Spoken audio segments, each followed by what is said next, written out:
Well, good morning. Thank you very much for joining me in this video.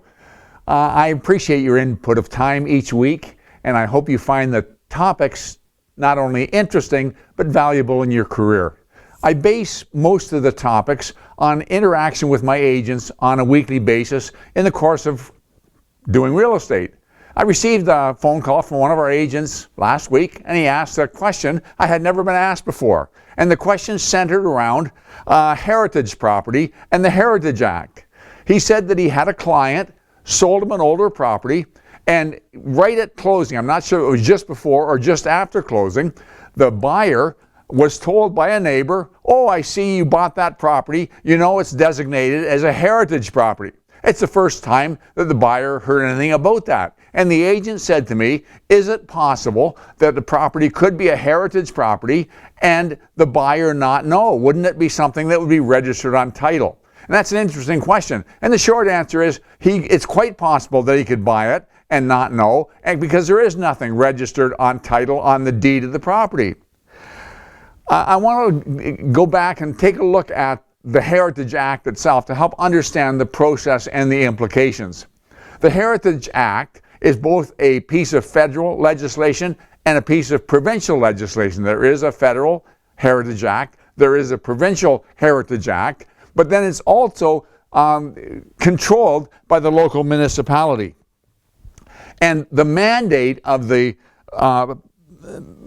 Heritage Act is to preserve properties and areas of cultural heritage value. It's interesting that it says to preserve properties and areas. What is covered by the Heritage Act can be a geographic area. For example, it can be somewhere in the core of Niagara-on-the-Lake. It can be somewhere near Yates Avenue. It can be Queenston Heights, somewhere that was impacted by the War of 1812, say. And the whole area that is impacted can come under the preservation and authority of the Heritage Act. But it also applies on specific property, and one individual property can be designated as a heritage property. Now, I want to let you know that the heritage impact can be the exterior of the building or can be the interior of the building. I was in Louisiana some years ago, and I went on a tour of a plantation, and the property was laid out exactly the way it had been 200 years previously. And as I toured around, there were slave accommodations which I went in. Understand that trying to preserve the integrity of this property, they wouldn't allow the owner to drop a swimming pool in the middle. But if you went into the slave quarters, they wouldn't allow you to put a three-piece bath in either. They wouldn't allow you to turn it into a bed and breakfast, for example. So that they wanted to be as accurate as possible to what it was in the era when it was actually functioning. And that would be the same if you had a heritage property. You wouldn't be, for example, on the exterior, you wouldn't be allowed to replace the windows with casement pella windows. You wouldn't be allowed to cut in a large bay window looking over the backyard. They want it to look like it did in 1812 or whenever the specific impact of that property came into being. So it limits what can be done once it's designated as a heritage property. Let me go through the steps. There's 6 steps in a property becoming a heritage property. The first step is to identify the property as a candidate. You can have the Heritage Committee on a municipal level come make a recommendation. You can often have neighbors in a community fearful that somebody's going to knock a building down that they think has cultural significance, and they can go to the committee and say, "We would like this to be designated as a heritage property." Somehow or other, a property is nominated and identified. And then the committee researches the property to see if it makes sense for it to be designated as a heritage property. If they decide that it should be, they serve notice to people that they feel are stakeholders. Now, I want to point out here, and get this is hard to believe, they notify everybody, including the owner. And they receive input from these people, but the owner can't block it. The owner can't say, "No, it's my property. I will not allow it to be designated as a heritage property." He can be overstepped in this process.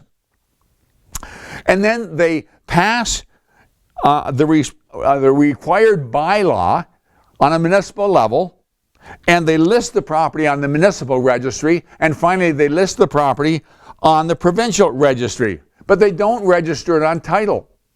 So if I am selling an old property and the buyer is entered into an agreement of purchase and sale with me, unless in the agreement of purchase and sale I have asked the lawyer to check, there's no reason for the lawyer to check the historic registry and find out whether or not this is designated as a historic property. He's going to search title. There's going to be no reference to it at all. And so if it hasn't come up and been presented to the buyer's going to end up with a surprise on closing that he wasn't counting on.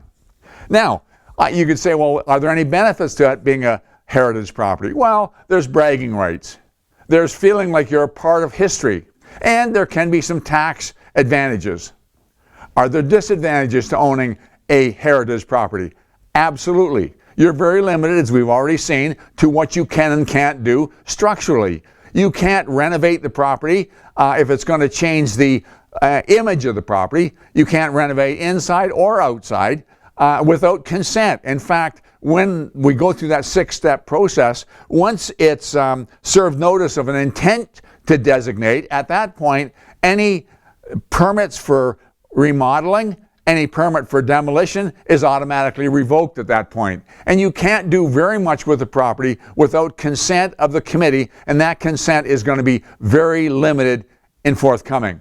One last thing you need to be aware of is once you've created a heritage property, it is almost impossible to undo that process. We've heard stories where a contractor will come in and bulldoze it down overnight. I wouldn't advise that. You may end up in jail. You're certainly not going to end up endearing yourself with the municipality, and legally you can't do that. And so there's very strong implications when a property is designated as a heritage property, and I think it's something I would classify, some people may take exception to this terminology, but like a latent defect. It's not something that you can see if there isn't a plaque on the outside of the property, but it's something that the buyer certainly needs to know entering into an agreement of purchase and sale. I hope that makes sense. I want to thank you very much for your time. I'll talk to you again next week.